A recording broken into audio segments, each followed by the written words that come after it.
नमस्कार। आज हम करते हैं कण विरामावस्था से गुरुत्वाकर्षण के अधीन एक ऐसे माध्यम में होकर गिरता है जिसका प्रतिरोध उसके वेग के वर्ग के समानुपाती है। इसकी गति की विवेचना करना।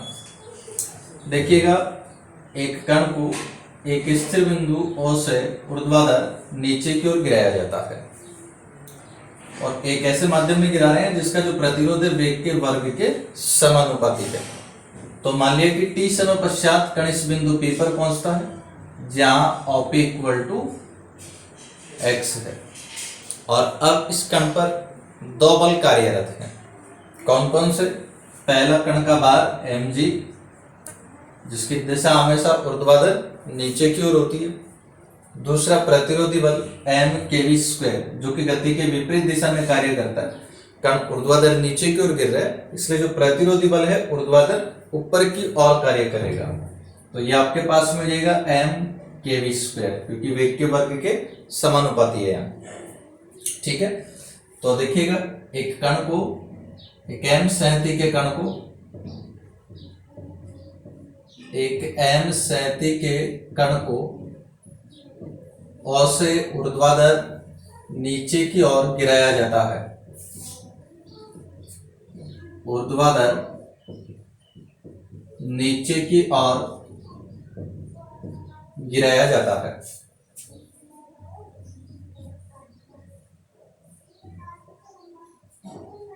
ऊर्ध्वाधर नीचे की ओर गिराया जाता है। अब इसको आपने ऊर्ध्वाधर नीचे की ओर गिरा दिया तो माना कि t समय पश्चात कण बिंदु P पर है। माना t समय पश्चात कण बिंदु P पर है।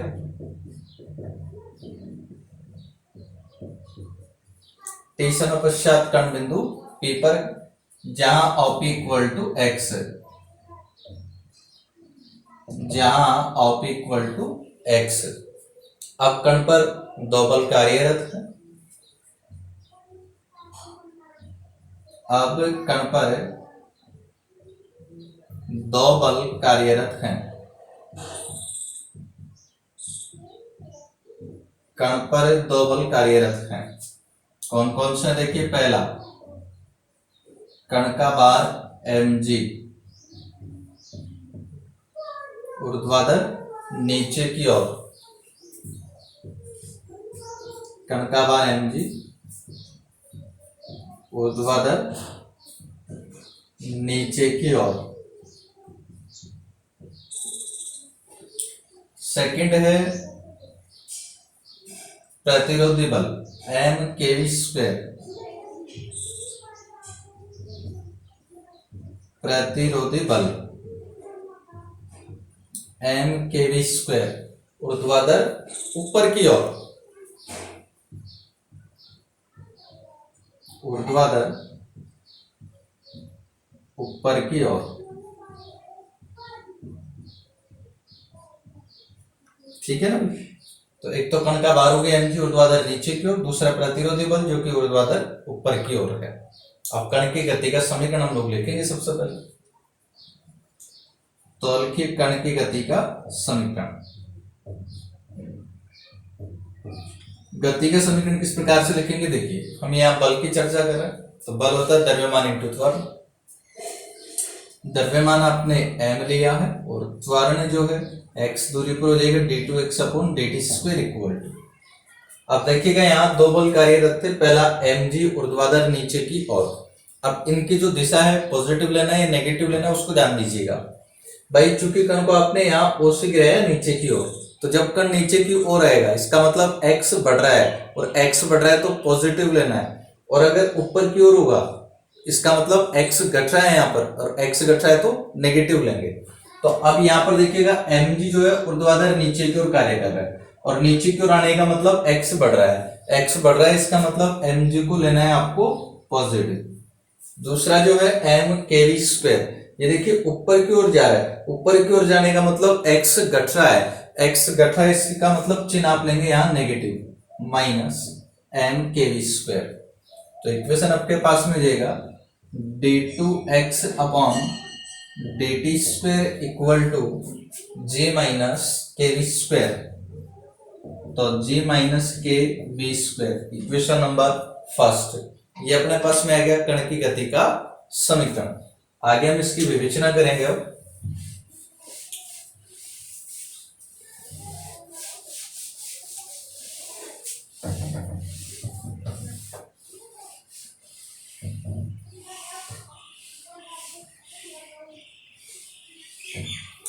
तो देखिए, अब इसकी गति की विवेचना किस प्रकार से करेंगे। तो गति की विवेचना करने के लिए सबसे पहले हम ज्ञात करते हैं कण का अंतिम वेग। तो मान लिया कि यहां इस कण का अंतिम वेग कैपिटल वी है, तो माना कण का अंतिम वेग कैपिटल वी है, माना कण का अंतिम वेग कैपिटल वी है। अब अंतिम वेग अगर कैपिटल वी है तो देखिए क्या बनेगा, समीकरण एक में स्मॉल वी का वैल्यू तो आप कैपिटल वी कर दोगे, और जब अंतिम वेग की बात करते हैं तो त्वरण हो जाता है 0। तो d2x upon dt square equal to 0 रखने पर ऐसा जब कर देंगे तो 0 equal to g minus K, और स्मॉल वी का वैल्यू आपने कैपिटल वी कर दिया, पक्षांतरण कर देंगे तो V square equal to G upon K, या के का वैल्यू आपको मिल जाता है जी बटा वी स्क्वायर, और के का वैल्यू पुट कर देते हैं हम लोग समीकरण एक में। तो के का मान समीकरण एक में रखने पर,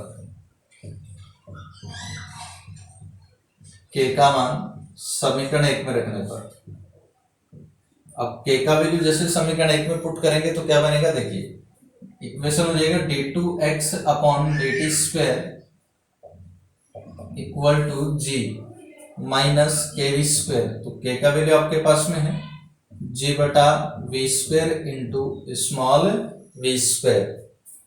इस ये बन गया आपके पास में इक्वेशन नंबर सेकंड। ये इक्वेशन सेकंड आपके पास में आ गया। इसके बाद में देखिए हम लोग क्या करेंगे, तो अंतिम वेग ज्ञात कर दिया। अंतिम वेग ज्ञात करने के बाद में ये जो त्वरण है d2x अपॉन dt स्क्वायर, इसको हम लोग एक बार लिख लेते हैं dv अपॉन dt। तो इसको आप dv अपॉन dt लिख लेते हैं equal to g minus g तो कॉमन आ गया इनमें से, तो g को कॉमन ले लीजिएगा और दोनों का एलसीएम कैपिटल वी स्क्वायर बनेगा, और कैपिटल वी स्क्वायर जब एलसीएम हो जाएगा तो ये हो जाएगा capital V square minus small we square. अब इसमें चरों को पृथक कर लीजिए, v को एक साइड कर लो, t को एक साइड कर लो, तो जैसे समाकलन कर दोगे v और t में संबंध आपको मिल जाएगा। तो चरों को पृथक करें एक बार तो अपन, तो ये v को एक साइड कर लिया तो ये तो कैपिटल वी स्क्वायर, और इसके बटा में आ जाएगा capital V square minus small we square. तो capital V square minus small we square dv equal to, इधर बचे आपके पास में g dt, तो ये आ गया g dt। अब समाकलन कर दीजिए भाई दोनों पक्षों का, तो देखते हैं दोनों पक्षों का समाकलन करने पर क्या बनेगा, इंटीग्रेशन ऑफ वी स्क्वायर बटा capital V square minus small we square dv equal to g dt। समाकलन करिए, वी स्क्वायर तो अचर है यहाँ पर, क्योंकि हम समाकलन करें स्मॉल वी के सापेक्ष, तो कैपिटल वी अचर हो जाएगा, तो कैपिटल वी स्क्वायर। अब इसका जो समाकलन है उसके लिए देखो आप फॉर्मूला जानते हैं, एक बटा a square minus x square d x. तो ये फॉर्मूला वो करता है 1/2a लॉग ए प्लस एक्स बटा ए माइनस एक्स प्लस सी। इस फॉर्मूले से आप इसका इंटीग्रेशन कर देंगे। तो सबसे पहले आ रहा है 1/2a, तो 1/2a का मतलब हो गया capital V log a plus x, a का मतलब कैपिटल V और प्लस x का मतलब स्मॉल v, और बटा a यानी कैपिटल V और माइनस x का मतलब small v equal to g अचर गई और समाकलन हो जाएगा t प्लस 7। अब सबसे पहला काम अपना है C1 का मान ज्ञात करना। तो देखते हैं C1 का जो मान है वो किस प्रकार से ज्ञात करेंगे हम लोग। v से v हो जाएगा कैंसिल यहाँ, तो बचा v upon 2 log capital V plus small v बटा capital V minus small v equal to GT plus C1। अब C1 का मान ज्ञात करने के लिए प्रारंभिक कंडीशन यूज कर लेंगे। तो चूंकि प्रारंभ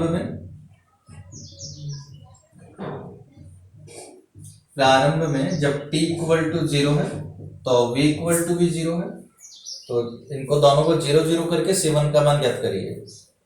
सबसे पहले यहाँ पर जैसे 0 करेंगे, देखो v को 0 कर दीजिए, यहाँ भी v को 0 कर दीजिए, कैपिटल V बटा कैपिटल V 1 बन जाएगा, और log 1 का मान हम जानते हैं 0 होता है, इस वजह से ये पूरा कंप्लीट 0 बन जाएगा।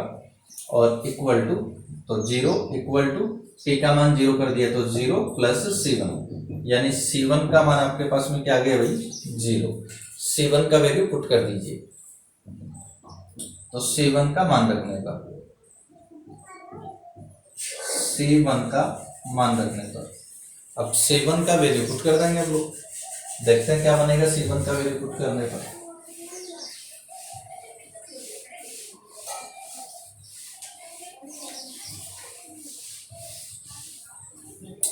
तो C1 का वैल्यू पुट करिए, तो इक्वेशन हो जाएगा v अपॉन 2 लॉग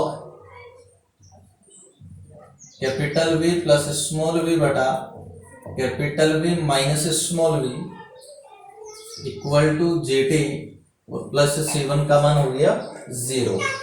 तो यहां से t मिल जाएगा आपको, यहां से t इक्वल टू ये आपके पास में आ गया v square upon 2g log capital V plus small v बटा capital V minus small v, और ये इक्वेशन नंबर हो गया शायद 3। तो ये आपको एक संबंध मिल गया v और t में। अब इसके आगे हम लोग क्या करते हैं, इस इक्वेशन की सहायता से स्मॉल v का मान ज्ञात करते हैं।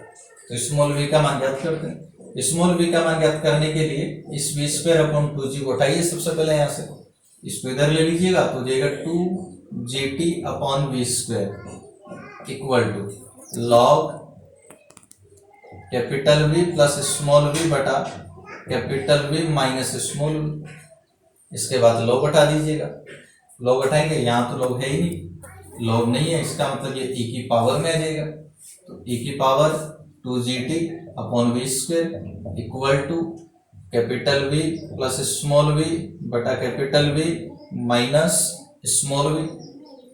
अब देखिएगा v का मान ज्ञात करने के लिए हम क्या करते हैं, इसको तो लिख देते हैं एक बार as it is, capital V plus small v बटा capital V minus small v equal to ये जो e की power 2GT upon v square है, इसको ध्यान देना भाई, ऐसे लिख सकते हैं क्या, e की power GT upon v square बटा e की power minus GT upon v square.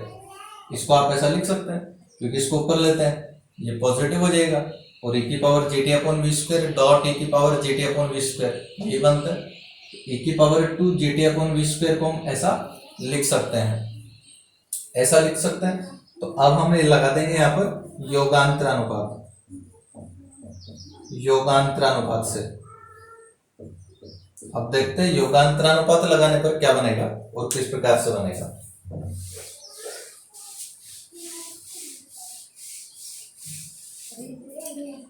देखो योगांतरानुपात का मतलब होता है कि एक बार तो अंश और हर को जोड़ दो और एक बार अंश और हर को घटा दो। तो यहां जब लगाएंगे तो देखिए इस प्रकार से capital V plus small v minus capital V minus small v, यानी कि ऊपर तो क्या कर दिया आपने, अंश और हर को घटा दिया, तो बटा में जोड़ दो, फिर capital V plus small v plus capital V minus small v और इक्वल टू वही जो सेम इधर किया है RHS में करना आपको। तो ऊपर अंश में तो आपने क्या कर दिया है, दोनों को जोड़ दिया है, तो अंश में तो दोनों को जोड़ दीजिए, तो घटा दीजिए सॉरी, e की power GT upon v square minus e की power minus GT upon v square और बटा में जोड़ा है तो जोड़ दीजिए दोनों को, e की power GT upon v square और प्लस e की power minus GT upon v square हल करिए इसको तो देखते हैं भाई क्या बनेगा। यहाँ कैपिटल वी से कैपिटल वी हो जाएगा कैंसिल, तो आपके पास में बचेगा 2v और बटा यहाँ आप देख सकते हैं स्मॉल v कैंसिल हो जाएगा, तो आपके पास आ जाएगा 2v इक्वल टू, इसको देखिएगा जरा। तो यहाँ से हाइपरबोलिक की डेफिनेशन से हम जानते हैं, देखिए कि जो tan हाइपरबोलिक x है ये बराबर हुआ करता है e की पावर x माइनस e की पावर माइनस x बटा e की पावर x प्लस e की पावर माइनस x के। ये आपके पास में tan हाइपरबोलिक x हुआ करता है, इसका मतलब ये आपके पास में हो जाएगा tan hyperbolic gt upon we square, ठीक है ना। इसके बाद में देखिए 2 से 2 हो जाएगा कैंसिल, और क्रॉस मल्टीप्लाई अगर कर देंगे तो small v equal to capital V tan hyperbolic gt upon we square. ये आपके पास में संबंध आ गया स्मॉल v और कैपिटल V में। इसको आप स्मॉल v और t में, यानी वेग v और t में संबंध आपको मिल गया। एक संबंध ये लीजिएगा आपके पास में। इसके बाद में हम लोग क्या करते हैं आगे, देखो पहला काम आपका कंप्लीट हो गया, कौन सा d2x अपॉन dt स्क्वायर को dv अपॉन dt लिखा, समाकलन के v और t में संबंध निकाला। अब ये जो v आ गया इस v को अपन लिख सकते हैं dx अपॉन dt, तो vx को आप लिख देते हैं dx upon dt equal to v tan hyperbolic gt upon we square. तो अब चरों को पृथक करके x और t में संबंध ज्ञात कर लीजिए।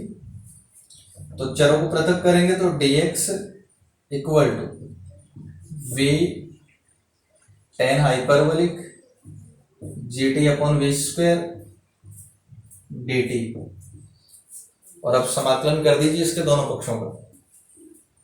समाकलन करेंगे तो integration of dx equal to v तो यहाँ चल इंटीग्रेशन ऑफ tan हाइपरबोलिक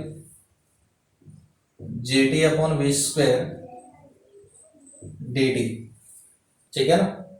तो फिर देखते हैं आगे।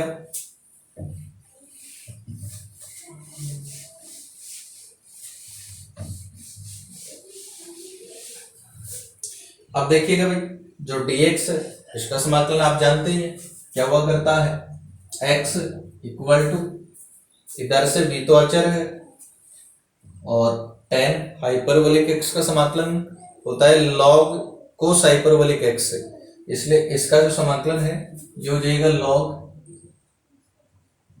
cos hyperbolic gt upon we square. अब ध्यान दीजिए भाई समाकलन करें हम t के सापेक्ष, तो यहाँ t का गुणांक है g बटा वी स्क्वायर, तो g बटा वी स्क्वायर का भाग दीजिएगा यहाँ, तो g बटा वी स्क्वायर का भाग देंगे तो हो जाएगा वी स्क्वायर बटा g। तो ये आ गया x equal to V square upon G log cos hyperbolic gt upon we square, और प्लस एक कांस्टेंट आप लोग जोड़ देते हैं, और वो कांस्टेंट हमने क्या जोड़ दिया c2। अब c2 का मान ज्ञात करना है अपने को, तो चूंकि प्रारंभ में अब जब t इक्वल टू 0 है x इक्वल टू भी 0 ही है बिंदुओं पर। अब t और x को 0 करिए तो यह आ जाएगा 0 इक्वल टू, यहाँ t का मान 0 करेंगे तो cos 0 का वैल्यू 1 आ जाएगा, और cos 0 1 पड़ेगा तो log 1 का मान 0 प्लस c2, यानी कि c2 इक्वल टू 0, और c2 का वैल्यू पुट कर दीजिए। तो c2 का मान रखने पर तो देखते हैं c2 का वैल्यू पुट करेंगे तो x equal to V square upon G log cos hyperbolic gt upon we square. ये आपके पास में एक संबंध आ गया x और t में, ये हो गया इक्वेशन नंबर 5, ठीक है। तो x और t में संबंध आपको मिल गया। x और t में जो संबंध मिल जाता है इसके बाद में हम लोग क्या करते हैं भाई, जो समीकरण 2 था स्टार्ट में आपने जो देखा था उसमें जो d2x अपॉन dt स्क्वायर है उस d2x अपॉन dt स्क्वायर को हम लिख लेंगे v dv अपॉन dx, लिख सकते हैं ऐसा। तो d2x अपॉन dt स्क्वायर को की बार लिखा अपन ने v dv upon dx equal to, और ये बराबर था जी बटा we square into capital V square minus small we square के। तो अब यहां से चरों को पृथक कीजिए और समाकलन कीजिए। तो चरों को पृथक करेंगे अपन एक बार तो v के पदों को एक साइड कर लेंगे और x के पदों को एक साइड कर लेंगे। तो ये हो जाएगा v dv और ये बटा में आ जाएगा capital V square minus small we square equal to इधर से बचा j बटा वी स्क्वायर dx। अब कर देंगे समाकलन।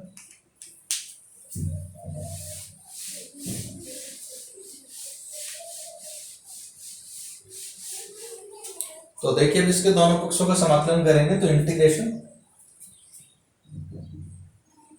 ऑफ v dv बटा capital V square minus small we square. तो capital V square minus small we square equal to यहां से जी बटा वी स्क्वायर अचर है, जी बटा वी स्क्वायर अचर है और इंटीग्रेशन ऑफ dx। अब हम करेंगे इसका इंटीग्रेशन। तो इसका जो इंटीग्रेशन है वो किस प्रकार से करेंगे देखिएगा। हर का प्रतिस्थापन कर लेंगे आप लोग। हर का प्रतिस्थापन कैसे करेंगे देखिएगा। माना सपोज कि ये जो capital V square minus small we square है ये बराबर है टी के, और इसका अगर अवकलन करें हम लोग तो क्या बनेगा देखिए। कैपिटल वी स्क्वायर का अवकलन 0 माइनस स्मॉल वी स्क्वायर का अवकलन 2v dv equal to dt। तो यहां से आप देख सकते हैं जो v dv है ये बनेगा -1/2 dt। तो v dv इसको आपने लिख दिया -1/2, ये तो अचर हो जाएगा, और ये dt बटा t। तो dt बटा t समाकलन आ जाएगा log t। t का मतलब capital V square minus small we square equal to g बटा वी स्क्वायर अचर है और dx का समाकलन x प्लस एक अचर आपने जोड़ दिया c3। अब सबसे पहला काम अपना है c3 ज्ञात करना। तो कंडीशन यूज करिएगा क्योंकि प्रारंभ में अब जब हम x इक्वल टू ओ की बात कर रहे हैं तो ओ पर x का मान क्या होगा 0 और वेग भी क्या है ओ पर 0, तो वेग भी इक्वल टू 0। अब देखते हैं इसको हल करते हैं तो क्या बनता है। वैल्यू पुट करो x और v का। x का मान 0 करना है, v का भी 0 करना है, तो यह आ जाएगा -1/2 log capital V square small v को 0 कर दिया इक्वल टू x का मान 0 कर दिया तो ये 0 हो गया और ये c3। तो c3 का वैल्यू पुट कर दीजिएगा यहाँ पर। तो c3 का मान रखने पर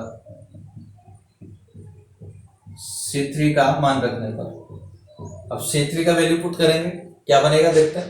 -1/2 log capital V square minus small we square equal to gx upon we square और प्लस c3। ये c3 का वैल्यू पुट कर दो यहां से -1/2 log वी स्क्वायर। ठीक है भाई, इसका कर लो पक्षांतरण। पक्षांतरण कर लोगे तो gx upon we square equal to ये हो जाएगा 1/2 log V square minus 1/2 log capital V square minus small we square.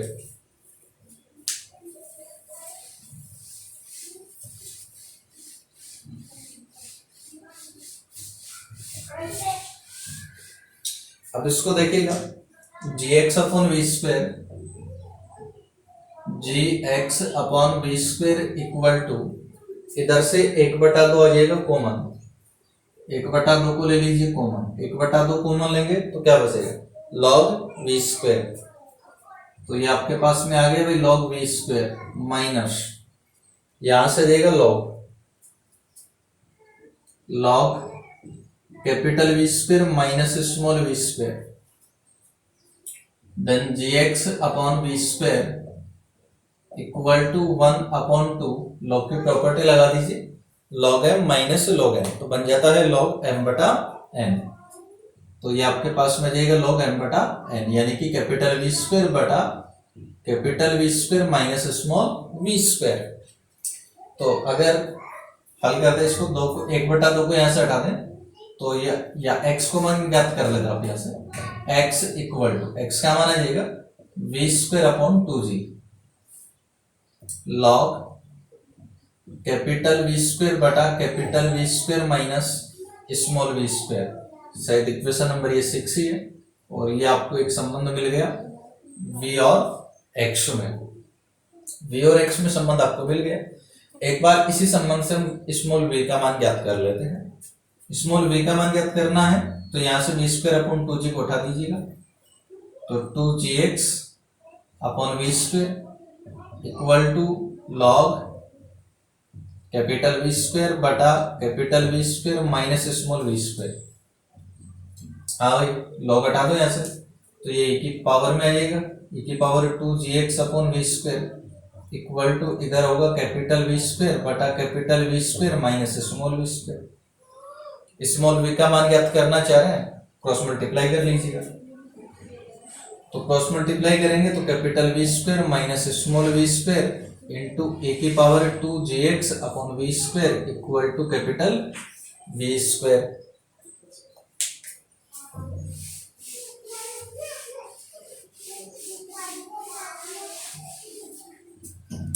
अब देखिए भाई, इसको हटा दो यहां से, तो कैपिटल वी स्क्वायर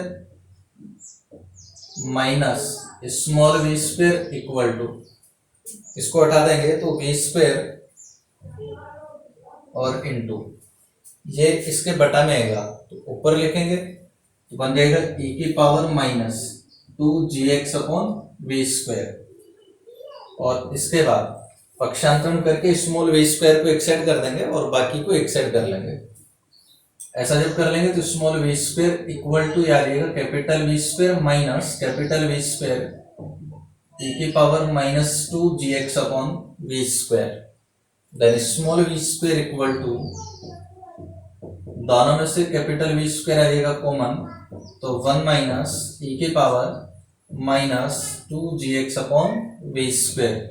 ये आपके पास संबंध आ गया v और x में। इस प्रकार से हमारी गति की विवेचना संपूर्ण होती है।